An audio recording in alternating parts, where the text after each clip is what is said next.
தமிழக யாவும் கேளு கலை இலக்கிய மையத்தின் நிறுவனர் ஐயா பேசவிருக்கிறார். அவரை அன்புடன் அழைக்கிறேன். வாருங்கள் ஐயா.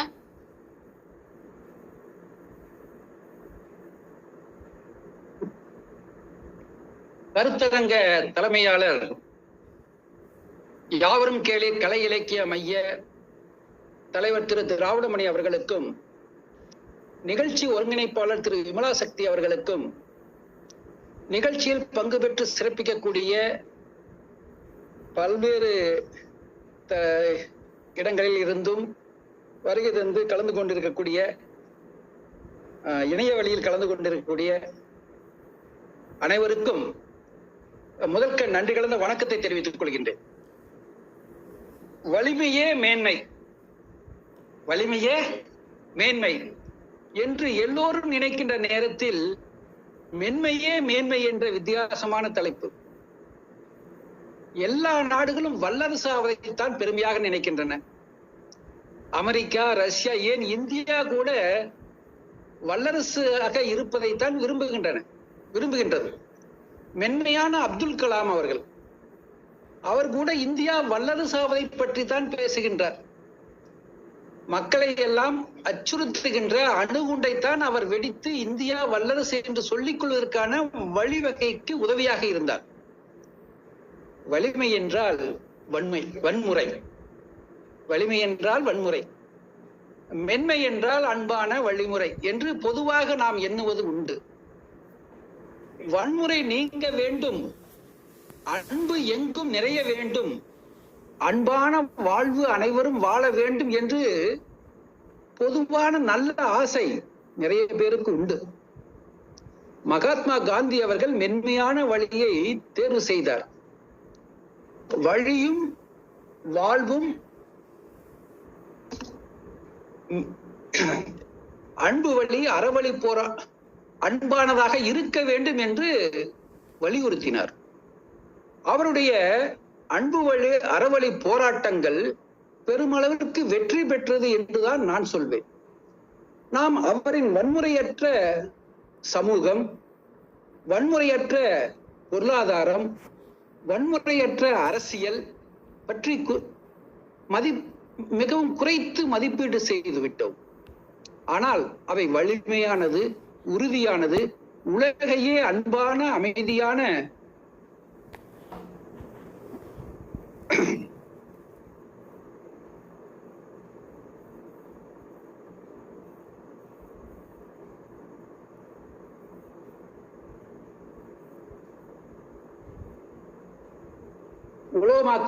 உலகமாக்குவதற்கான சரியான வழிமுறை என்று பல அறிஞர்கள் இன்று கூறிக்கொண்டிருக்கிறார்கள். அவருடைய தன் ஒழுக்கம் மிக்க சமுதாயம் வன்முறையற்ற சமூகமாகும். தற்சார்பு பொருளாதாரம் வன்முறையற்ற பொருளாதாரமாகும். மக்கள் அனைவரும் உண்மையாக அதிகாரம் பெறுவதற்குரிய தன்னாட்சி வரும்போது வன்முறையற்ற அரசியல் ஏற்படும். மகாத்மா காந்தியின் அன்பு வழியை, அறவழியை பற்றி நாம் அதிகமாக சிந்திக்க வேண்டும். சரி, இதை நிறுத்திட்டு இன்னும் வேறு கோணத்தில் ஆராய்வோம். வாங்க சாதிக்கலாம் மென் திறன்களோடு, வாங்க சாதிக்கலாம் மென் திறன்களோடு என்ற ஒரு நூல் என்னிடம் உள்ளது. முனைவர் வி. கார்த்திகேயன் என்பவர் எழுதியுள்ளார். அதன் ஒரு பக்கத்தை மட்டும் நான் படித்து காட்டுகின்றேன். ஒவ்வொரு தனிநபரும் வாழ்க்கையிலும் பணியிடத்திலும் வெற்றிகரமாக திகழ்வதற்கும் அது நீடித்து இருப்பதற்கும் மென் திறன் அவசியமாகிறது. மென் திறன், சாஃப்ட் ஸ்கில், ஒருவரின் கல்வி தகுதியை வைத்தும் தொழில்சார் அனுபவத்தினை வைத்தும் அவரின் தொழிற்திறனை அளவிட முடியும். ஆனால் நிறுவனங்கள் ஒருவரிடம் மறைமுகமாக உள்ள தொழில்திறன் சாராத மென்திறனில் எவ்வளவு தேர்ச்சி பெற்றிருக்கிறார்கள் என்பதனை கண்டறிந்து அவர்களை பணிக்கு அமர்த்துவதில் ஆர்வம் காட்டுகின்றனர். மென்திறன்கள் பெரும்பாலும் ஒவ்வொரு நபரின் உள்ளார்ந்த குணாதிசயங்களையும்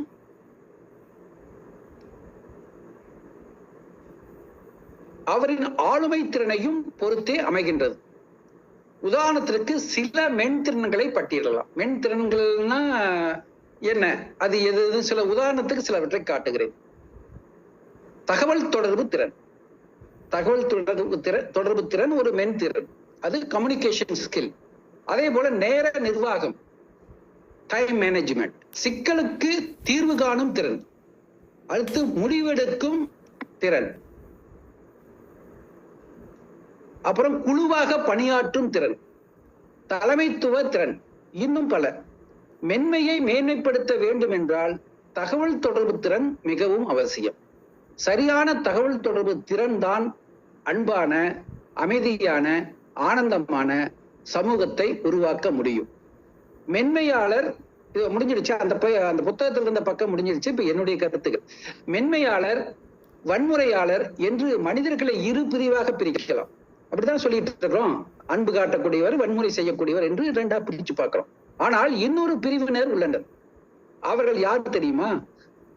மென்மையான வன்முறையாளர்கள். அவர்கள் யாரு?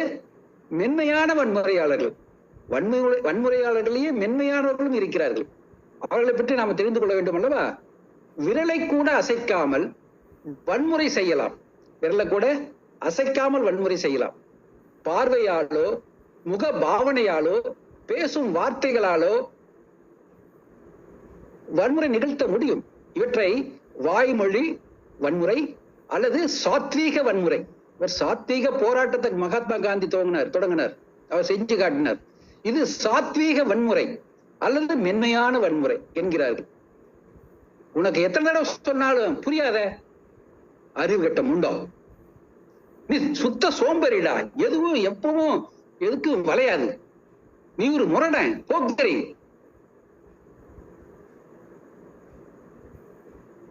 அவள் சண்டைக்காரி, பஜாரி. அவங்களுக்கு வேற என்ன வேலை? எப்ப பார்த்தாலும் அடுத்தவளை பற்றி புகார் சொல்லிக்கிட்டே இருப்பாங்க. பெரும்பாலும் எல்லோருமே பயன்படுத்தும் வாக்கியங்கள் இவை. இவற்றில் வன்முறை பொதிந்திருக்கிறது என்று சொன்னால் எத்தனை பேர் ஒத்துக்கொள்வார்கள்? வன்முறை இருக்கா இல்லையா? இதுல இது மனசை பாதிக்குதா இல்லையா? மனசை பாதிக்கிறது வன்முறை அல்லவா?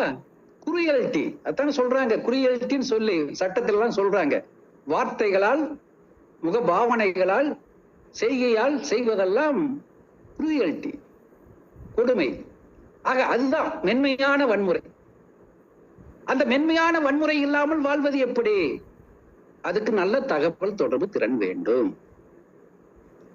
எல்லாரும் செஞ்சுக்கிட்டு தான் இருக்கிறோம். ஏதோ மற்றவங்க எல்லாம் செய்யறாங்க, நான் செய்யறது இல்லைன்னு அர்த்தம் இல்ல. எத்தனை பேருக்கு நான் சுடு சொற்களால் சுட்டு இருப்பேன் என்று எனக்கு தெரியும். அது போல நாவினால் சுட்டவன் உள்ளாரும் ஆறாதே ஆறாதே என்னன்னு மறந்து போச்சே.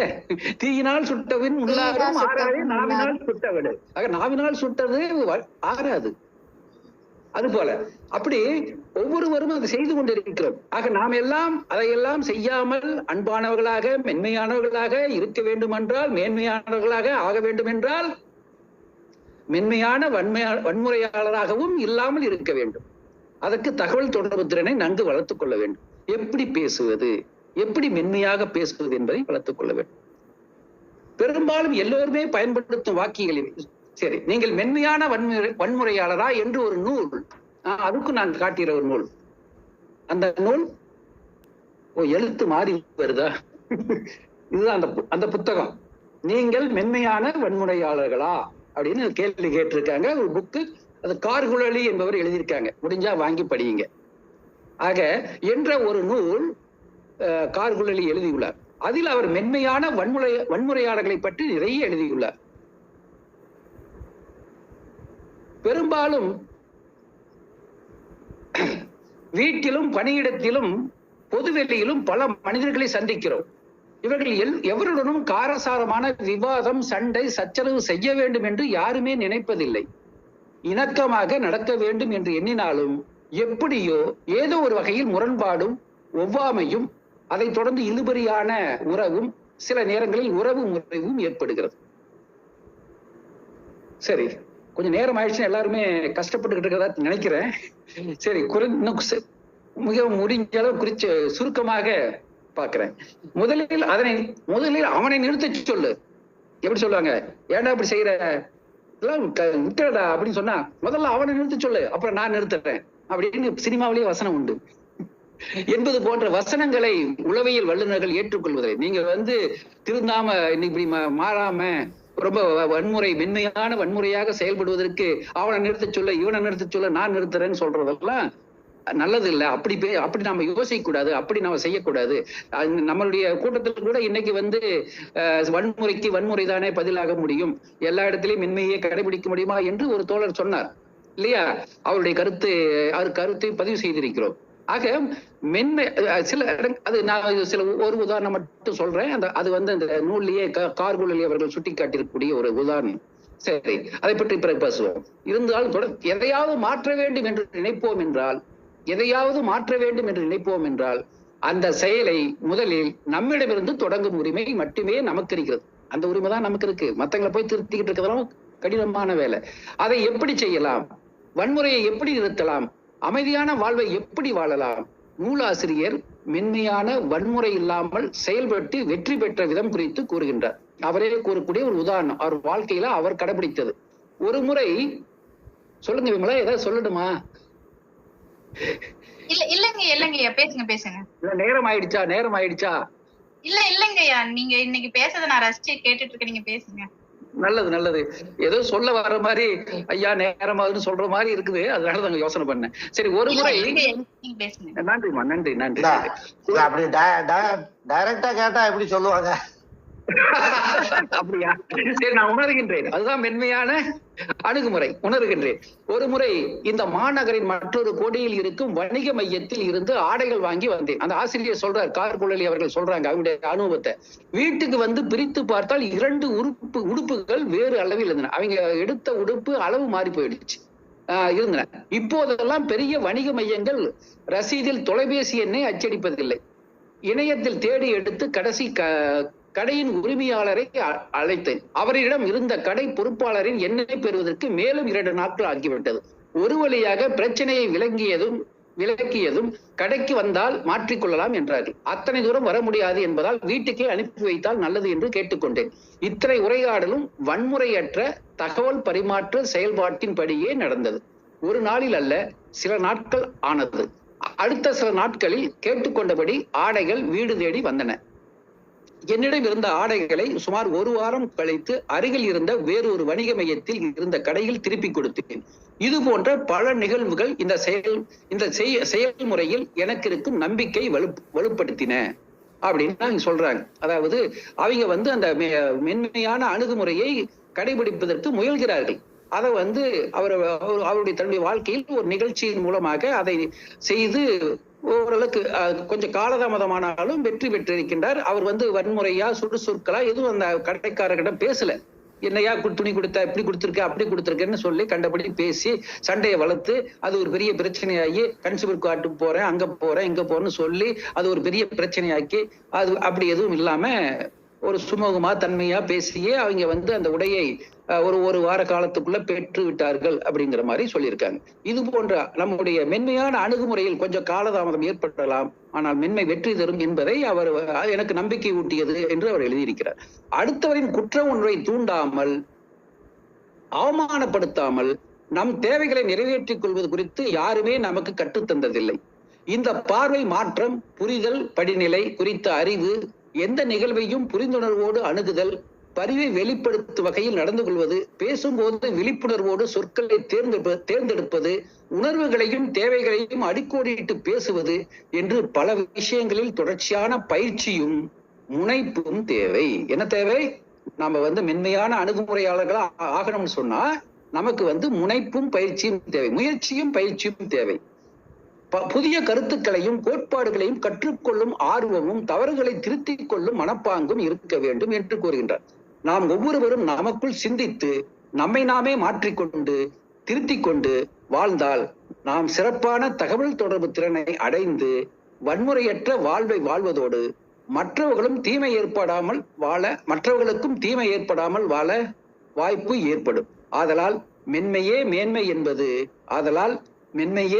என்பது உண்மை. அதனை கடைபிடித்தால் வரும் அநேக நன்மை என்று கூறிக்கொண்டு அனைவருக்கும் நன்றி கூறி விடைபெறுகின்றேன். நன்றி, வணக்கம்.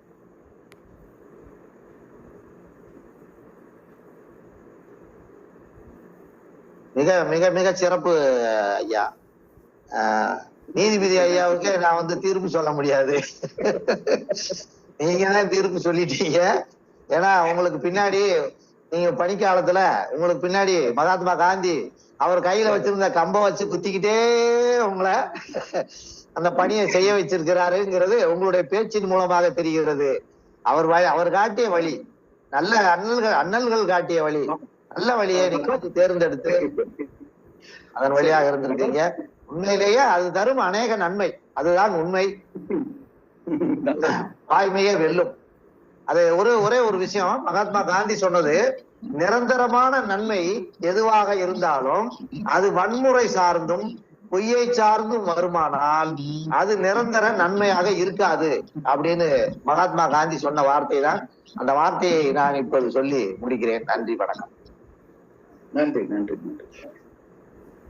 மிக்க நன்றி ஐயா தங்களுடைய கருத்துரைக்கு. ஐயா குகன் ஐயா, நிஜமாலுமே நான் வந்துட்டு நேரமாச்சுன்னா நான் வந்துட்டு இல்ல, உண்மையிலேயே நான் ரசிச்சிட்டு இருந்தேன். ஏன்னா நம்ம வந்து நீங்களும் நானும் பேசிட்டு இருக்கும் போது கூட நிறைய நிகழ்வுகளை பத்தி நம்ம வந்து பேசியிருப்போம். அப்ப கூட நீங்க சொல்லிருக்கீங்க, அம்மா பொறுமையா இருங்க, நீங்களா இருங்க அப்படின்னு நிறைய அட்வைஸ் எங்களுக்கு கொடுத்துருக்கீங்க.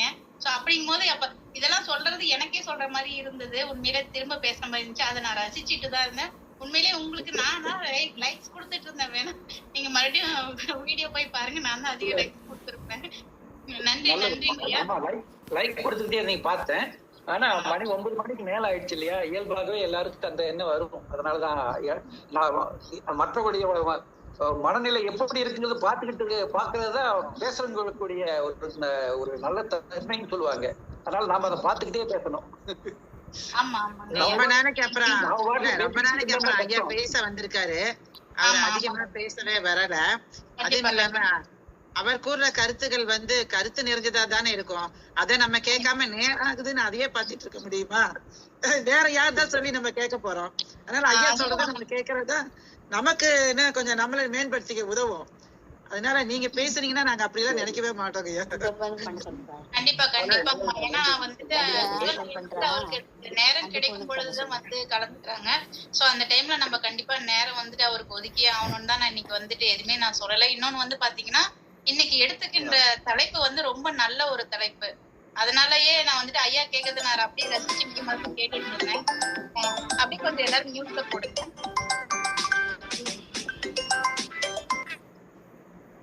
மிகுந்த ஊக்கம், உற்சாகம், மகிழ்ச்சி, சிரிப்பு, ஆனந்தம் எல்லாத்தையும் வெளிப்படுத்தினாரு. கண்டிப்பா கண்டிப்பாங்க ஐயா. அவர் சமீபத்துல தான் திருமண நாளை கொண்டாடினாரு. நிமிரலக்கிய வட்டம் சார்பாவும் தமிழக யாவரும் கிளைக்கா சார்பாவும் அவருக்கு மீண்டும் திருமண நாள் வாழ்த்துக்களை நம்ம சொல்லிக்கலாம்.